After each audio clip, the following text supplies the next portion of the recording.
नमस्कार साथियों, एक बार फिर लाए हैं आपके लिए एक स्पेशल क्लास। इस बार हमने हिंदी भाषा लैंग्वेज फर्स्ट ली है, जिसमें टॉप 30 क्वेश्चन डाले हैं। अब आपको चैलेंज है कि आप इसमें से 25 राइट करके दिखाएं। अगर आप चैनल पर नए हैं तो चैनल को सब्सक्राइब करें, लाइक करें, शेयर करें, और मेरे पुराने साथी हैं तो चैनल को लाइक करें और अपने दोस्तों के साथ शेयर करें, और कुछ नया पाने के लिए हमसे जुड़े रहें। हम देंगे आपको बेहतर से बेहतरीन। तो चलते हैं पहले सवाल की ओर, जो अपना हिंदी भाषा लैंग्वेज फर्स्ट का रहेगा, जो रीड सी टेट सभी के लिए उपयोगी है। तो पहला सवाल आपके सामने है, अच्छा सा सवाल है। पहला सवाल कह रहा है आपके सामने कि बच्चों में विकास की भाषा प्रयोग की क्षमता अपरिपक्व है, इसका कारण हो सकता है। कौन सा हो सकता है? पहला ऑप्शन आपके सामने, भाषा अधिगम में अरुचि। दूसरा है समृद्ध भाषाई परिवेश का अभाव। तीसरा है शारीरिक भाषा, या चौथा है उपरोक्त सभी। तो कौन सा राइट होगा मित्रों? देखिए, तो आपको क्या लग रहा है? पूछ रहा है अपरिपक्व है, इसका कारण हो सकता है बच्चों में विकास की भाषा प्रयोग की क्षमता अपरिपक्व है। तो क्या हो सकता है? भाषा में रुचि भी होगी, परिवेश का अभाव भी होगा, शारीरिक प्रॉब्लम भी हो सकती है। तो इसमें ऑप्शन अपन डी राइट कर देंगे। कौन सा राइट हो जाएगा अपना? Option number D. अगला सवाल चलते हैं। शानदार परिभाषा है, डेफिनेशन अच्छी परिभाषा है, देखेंगे क्या कह रहा है। बच्चे अपना स्वयं का सामाजिक रूप से रचित भाषा तंत्र विकसित कर लेते हैं, ये कथन किसका है? पहला ऑप्शन प्रेसी, दूसरा ऑप्शन है चॉम्स्की, तीसरा वाइगॉत्स्की, चौथा है पियाजे। तो कौन सा राइट होगा इसमें? स्वयं का सामाजिक रूप से भाषा तंत्र विकसित करते हैं ये, तो क्या राइट हो जाएगा इसमें? ऑप्शन नंबर सी, वाइगॉत्स्की राइट हो जाएगा अपना। ओके, अगला सवाल है, शानदार सवाल है। प्रश्न कह रहा है भाषा शिक्षक विद्यार्थियों की बौद्धिक क्षमता के अनुसार पाठ्य विषय का चयन करता है, ये पालन करता है किसका? ज्ञात से अज्ञात के नियम का। दूसरा ऑप्शन निश्चित से अनिश्चित की ओर। तीसरा आगमन से निगमन की ओर। चौथा है विशेष से सामान्य की ओर। तो इसमें राइट आंसर क्या हो जाएगा मित्रों? देखिए, बौद्धिक क्षमता के अनुसार पाठ्य विषय का चयन करता है, तो इसके अनुसार आपका राइट आंसर क्या होना चाहिए? राइट आंसर हो जाएगा इसका अपना बी नंबर का ऑप्शन, ऑप्शन नंबर बी, निश्चित से अनिश्चित की ओर राइट हो जाएगा। ओके, अगला सवाल। प्रश्न कह रहा है आपके सामने, प्राथमिक स्तर पर भाषा शिक्षक या शिक्षण का उद्देश्य है बच्चों को अक्षरों की बनावट के प्रति सचेत करना, सहज अभिव्यक्ति का अवसर देना, मातृभाषा की लिपि की पहचान करवाना, और व्याकरणिक नियमों को कंठस्थ करवाना। तो राइट आंसर क्या हो जाएगा इसका? प्राथमिक स्तर पर भाषा शिक्षण का उद्देश्य क्या हो जाएगा इसके अंदर राइट आंसर? यानी ऑप्शन नंबर बी आपका राइट होगा, सहज अभिव्यक्ति का अवसर देना। भाई उनको अपन उनकी अभिव्यक्ति के लिए उसको अवसर देंगे, तभी तो वो अपनी भाषा को, अपने बोलचाल को, अपनी शिक्षण शैली को अपने सामने रख पाएगा। इसलिए अपन क्या करेंगे? सहज अभिव्यक्ति का अवसर देंगे। Okay, option number B right हो जाएगा। अगला सवाल। प्रश्न कह रहा है, एक सेकंड पूरा कर लेते हैं इसको। प्रश्न कह रहा है आपके सामने, मौखिक अभिव्यक्ति में निम्नलिखित में से कौन सी विशेषता नहीं है या नहीं होनी चाहिए? तो ऑप्शन नंबर पहला सर्वमान्य भाषा, दूसरा मधुरता, तीसरा श्रोताओं के अनुकूल भाषा, चौथा है प्रभावोत्पादकता के लिए बनावटी बोली का प्रयोग। तो कौन सा नहीं होना चाहिए? देखो, बनावटी बोली नहीं करेंगे तो ऑप्शन नंबर अपना डी राइट हो जाएगा। कौन सा राइट होगा अपना?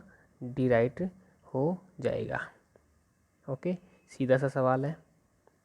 अगला सवाल, क्वेश्चन विद्यार्थियों की समृद्ध भाषा सहायक होती है किसमें? सामाजिक सम्मान में, भावों की स्पष्ट अभिव्यक्ति में, व्यक्तित्व के मूल्यांकन में, या उपरोक्त सभी। कौन सा राइट होगा मित्रों इसमें? कौन सा राइट होगा इसमें? कौन सा हो जाएगा? विद्यार्थियों की समृद्ध भाषा सहायक होती है सामाजिक सम्मान में, भावों की स्पष्ट अभिव्यक्ति में, व्यक्तित्व के मूल्यांकन में, या उपरोक्त सभी में। बताइए कौन सा राइट हो जाएगा इसके अंदर? क्या हो जाएगा इसका राइट आंसर मित्रों? तो इसका राइट आंसर हो जाएगा आपका ऑप्शन नंबर डी। देखो, सामाजिक सम्मान में भी उसकी समृद्ध भाषा सहायक करती है, भाव की अभिव्यक्ति भी अगर उसको सही भाषा आएगी तो वो भाव की अभिव्यक्ति भी कर पाएगा, और व्यक्तित्व के मूल्यांकन में तो होती ही है, तो ऑप्शन नंबर डी राइट हो जाएगा। ओके, अगला सवाल। अच्छा प्रश्न है भाई, देखना। भाषा साध्य है, व्याकरण साधन। कथन के अनुसार पहला ऑप्शन आपके सामने, व्याकरण शिक्षण व्यर्थ है। दूसरा ऑप्शन, व्याकरण शिक्षण आवश्यकता अनुसार होना चाहिए। ऑप्शन नंबर सी, व्याकरण शिक्षण अनिवार्य है। या ऑप्शन नंबर डी, ए और बी दोनों। कौन सा वाला सही होगा इसमें? कौन सा वाला राइट हो जाएगा इसके अंदर? भाषा साध्य है, व्याकरण साधन, तो क्या राइट है? तो इसका ऑप्शन नंबर ए राइट हो जाएगा। कथन शिक्षण व्यर्थ, व्याकरण शिक्षण व्यर्थ है, ये वाला इसका राइट आंसर हो जाएगा, क्योंकि इससे ये सेट नहीं हो रहा है। जो कोटेशन दी हुई है इसके अकॉर्डिंग ये नहीं हो रहा है, तो व्याकरण शिक्षण व्यर्थ है इसके अनुसार। कहने का मतलब ये था इस कथन का। अगला सवाल है आपके सामने।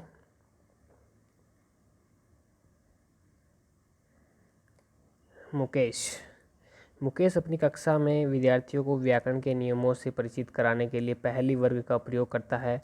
वह डैश प्रयोग करती है। अच्छा, लड़की है क्या? तो प्रयोग करती है, क्या करती है भाई ये? निगमन विधि, समवाय विधि, या खेल विधि, या पुस्तक विधि। कौन सा राइट होगा इसके अंदर? बताइए। मुकेश अपनी कक्षा में विद्यार्थियों को व्याकरण के नियमों से परिचित कराने के लिए वर्ग पहली का प्रयोग करता है। वह प्रयोग करती है। अच्छा, करती, कोई भी मान लो आप, तो कौन सा राइट हो जाएगा इसके अंदर? तो इसके अंदर हो जाएगा, वर्ग पहली कर रही है तो खेल विधि का यूज़ कर रही है, तो सी आपका राइट हो जाएगा। अगला सवाल। अगला सवाल है, मैंने चाट खाई और फिर मैंने हंसी। शर्मिला का यह भाषा प्रयोग मुख्यतः किस ओर संकेत करता है? व्याकरण नियमों की जानकारी नहीं होना, नियमों का अति सामान्यीकरण, भाषा प्रयोग में असावधानी, और भाषा की समझ नहीं होना। तो कौन सा राइट हो जाएगा इसके अंदर? कौन सा वाला राइट हो जाएगा? तो इसके अंदर राइट हो जाएगा अपना ऑप्शन नंबर ए, व्याकरण नियमों की जानकारी नहीं होना, ये राइट हो जाएगा। अगला सवाल। प्रश्न कह रहा है आपके कि आप 7वीं कक्षा में बहुभाषिकता का परिवेश निर्मित करने के लिए आप क्या करेंगे? बताइए। पहला ऑप्शन है, विद्यार्थियों को अपनी भाषा में बोलने के अवसर प्रदान करेगी, उनकी भाषा की पाठ्य पुस्तक पढ़वाएंगी, बहुभाषिकता कक्षा में बाधा उत्पन्न करती है इसलिए केवल हिंदी भाषा में ही पढ़ाएंगी, या ऑप्शन नंबर ए और बी दोनों राइट होंगे। तो कौन सा वाला राइट हो जाएगा इसके अंदर? कौन सा हो जाएगा? तो इसके अंदर कौन सा राइट होगा? Option number A. Option number A right हो जाएगा, विद्यार्थियों को अपनी भाषा में बोलने के अवसर प्रदान करेगी। ठीक है, अगला सवाल। बहुभाषिक क्लास है ना, इसलिए। अगला सवाल। अगला सवाल कह रहा है आपके सामने, हिंदी की कक्षा में प्राय हिंदीतर भाषी बच्चे अरुचि प्रदर्शित करते हैं क्योंकि हिंदी सीखने का उपयोग नज़र नहीं आता, अध्यापक अपनी भाषा संबंधी त्रुटियों को सहजता से स्वीकार नहीं करते, तीसरा उन्हें अपनी भाषा के प्रति विशेष लगाव होता है, चौथा उन्हें तुलनात्मक रूप से हिंदी बहुत कठिन लगती है। तो अरुचि प्रदर्शित करते हैं, तो इसका राइट आंसर क्या हो जाएगा? ऑप्शन नंबर डी राइट हो जाएगा आपका, उन्हें तुलनात्मक रूप से हिंदी बहुत कठिन लगती है। अगला क्वेश्चन।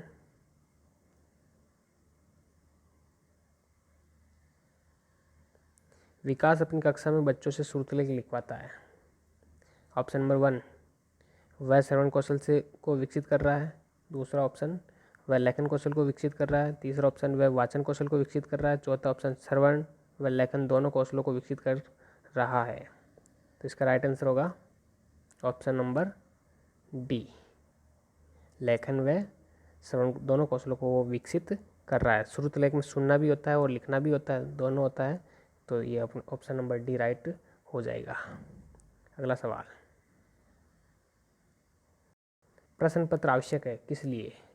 बच्चों की भाषा प्रयोग की क्षमता को जांचने के लिए, निबंधात्मक प्रश्नों की अत्यधिक संख्या, बच्चों के विषय संबंधी ज्ञान को जांचने के लिए अत्यधिक वस्तुनिष्ठ प्रश्नों का होना, तीसरा अत्यधिक कठिन प्रश्नों का होना, चौथा सभी प्रकार के प्रश्नों का होना। प्रश्न पत्र आवश्यक है किस प्रकार का होना चाहिए?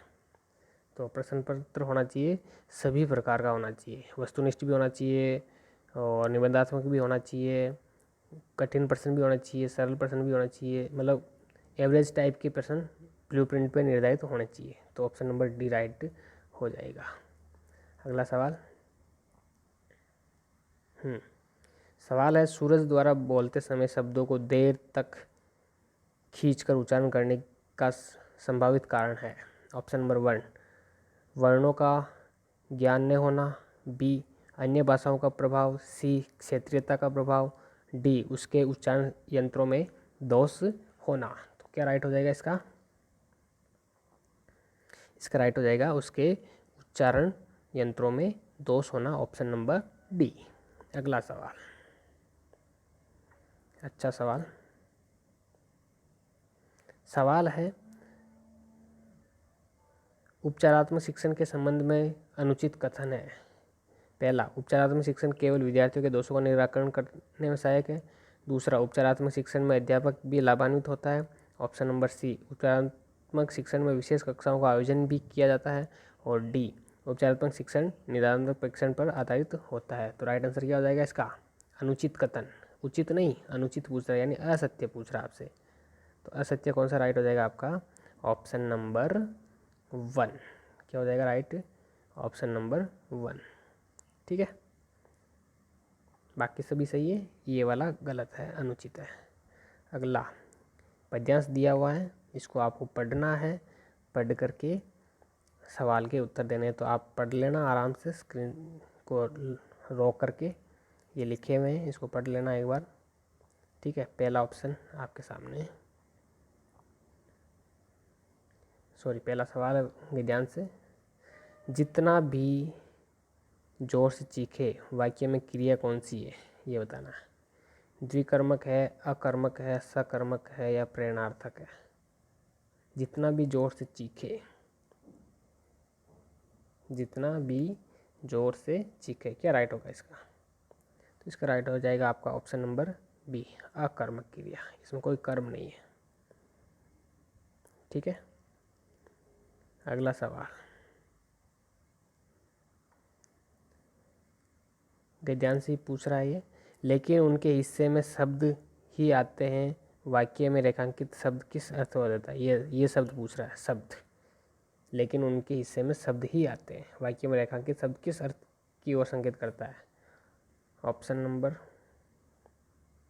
पहला, भाषिक सामग्री की तरह, दूसरा बड़बोलेपन की तरह, तीसरा कभी न पूरे होने वाले वादों की तरफ, चौथा है अपमानजनक भाषा की तरफ। तो कौन सा राइट हो जाएगा? लेकिन उनके हिस्से में शब्द ही आता है, यानी कभी न पूरे होने वाले वादे, जो हमेशा वादे करते हैं और भूल जाते हैं, हर बार वादे करते हैं भूल जाते हैं। तो ये शब्द ही तो होते हैं, मतलब वो शब्द इतने बोलते हैं लेकिन उनके शब्द में कोई जोर नहीं होता है। तो ऑप्शन नंबर सी राइट हो जाएगा। अगला सवाल, सवाल के जो है आपके सामने, राष्ट्रीय शब्द में कौन सा प्रत्यय, इस राष्ट्रीय शब्द में कौन सा प्रत्यय है? तो आपके सामने है ऑप्शन, राष्ट्र प्लस री है, बी राष्ट्र प्लस ई है, सी राष्ट्र प्लस ई है, डी राष्ट्रीय प्लस ई है। कौन सा राइट होगा? तो इसका सीधा सा राइट आंसर आपको दिख रहा होगा, ऑप्शन नंबर सी। ओके, अगला सवाल, अगर आपको स्पीड स्लो लग रही है तो आप इसको तेज़ कर सकते हैं, नॉर्मल से हाई पे जा कर के आप सेटिंग में जा कर के तेज़ कर सकते हैं। सवाल है आपके सामने नया, निम्न में से कौन सा शब्द अशुद्ध है? अशुद्ध बताना है, यानी रॉन्ग। अक्षुण्ण, सम्मान, समृद्धि और अन्याय। तो समृद्धि आपका राइट हो जाएगा, ये क्योंकि इसके नीचे री वाला आना चाहिए था, ये रे वाला दे रखा है। ओके, तो सी राइट हो जाएगा आपका, अशुद्ध पूछा। अगला सवाल, अत्यंत का संधि विच्छेद करना है, संधि विच्छेद कीजिए भाई। अति प्लस अंत, अति प्लस अंत, अति प्लस इंत, अति प्लस अंत, अत्य प्लस अंत। तो राइट आंसर क्या हो जाएगा इसका? ऑप्शन नंबर बी, अति प्लस अंत। ओके, अगला सवाल, ये एक बार फिर गद्यांश आया है, गद्यांश से पूछ रहा है सवाल, तो इसको पढ़ लेना है आपको।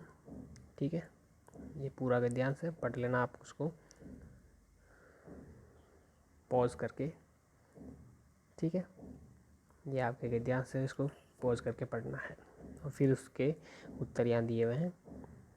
पहला सवाल, जंगल शब्द है, बताइए। शानदार क्वेश्चन। पुल्लिंग है, स्त्रीलिंग है, उभयलिंग है या इनमें से कोई नहीं? शानदार प्रश्न। तो राइट आंसर आपका ए, पुल्लिंग है सर। जंगल शब्द क्या है? पुल्लिंग। अगला सवाल, चिंता शब्द का बहुवचन रूप है। शानदार। चिंताएं, चिंताओं, ये और भी दोनों या इनमें से कोई नहीं? कौन सा राइट? तो सीधा सा राइट सी कर लें आप, ए और बी, यानी चिंताएं भी होता है तो चिंताओं भी होता है, दोनों राइट है। आगे चलते हैं। प्रश्न कह रहा है डैश अब चिंता का विषय है, यह वाक्य है कौन सा? वर्तमान काल का, भूतकाल का, आसन काल का, भविष्यत काल का? कौन सा काल है? देख लेना है पीछे का, उस हिसाब से आप कंपेयर कीजिए चारों ऑप्शन को। तो option number A is right, वर्तमान काल, प्रेजेंट टेंस। ओके, अगला सवाल, बेतहाशा शब्द का अर्थ है। बेतहाशा शब्द आते ही आपके जहन में कुछ वर्ड याद आए होंगे।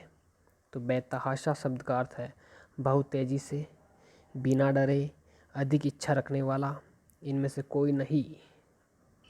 तो कौन सा राइट हो जाएगा इससे? बेतहाशा में बहुत तेज़ी से, ए।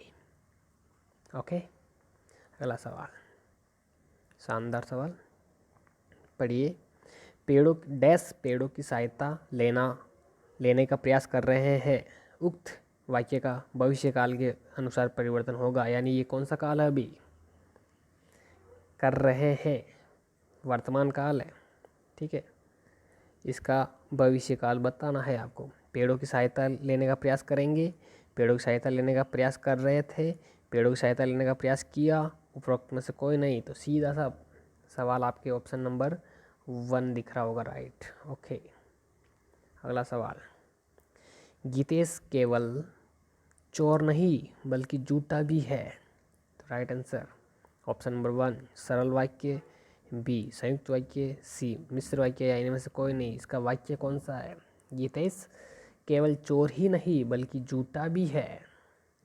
तो कौन सा राइट हो जाएगा इसका? ऑप्शन नंबर बी राइट हो जाएगा, संयुक्त वाक्य। बल्कि यूज़ किया गया शब्द, इसलिए संयुक्त वाक्य हो जाएगा। ओके, अगला सवाल, सवाल कह रहा है आपके सामने किस क्रमांक में मुहावरा है? मुहावरा बताना है। घोड़े पर सवार होना, जो गरजते हैं वही बरसते हैं नहीं, सॉरी, जो गरजते हैं वे बरसते नहीं, फिर सेवा करे सो मेवा पावे, थोता चना बाजे गना। राइट आंसर सीधा सा सभी को आता है ये। तो घोड़े पर सवार होना, इसकी पहचान देखिए, पीछे होना, करना, ऐसे टाइप के ना यूज़ आता है अधिकतर। यहाँ पे गना, लेकिन इसका कोई अर्थ नहीं कर रहा है, लेकिन ये वाला राइट होगा, घोड़े पर सवार होना। बाकी सभी में लोकोक्तियाँ हैं। ओके, अगला सवाल, घर का जोगी जोगना आन गांव का सिद्ध, लोकोक्ति के हेतु विकल्प कौन सा सही है? ओके, पहला है अजनबी आदमी की इज्जत होती है, अपने घर में ही इज्जत होती है। तीसरा, अपने घर में गुणगान का सम्मान नहीं होता है। चौथा, ढोंगी आदमी विदेश में अपना उल्लू सीधे करते हैं। कौन सा राइट हो जाएगा इसका? घर में जोगी जोगना आन गांव का सिद्ध, यानी अपने घर में गुणगान का सम्मान नहीं। ओके, घर में कोई पूछता नहीं है और उसी व्यक्ति को बाहर 10 जने पूछते हैं। ओके, अगला सवाल,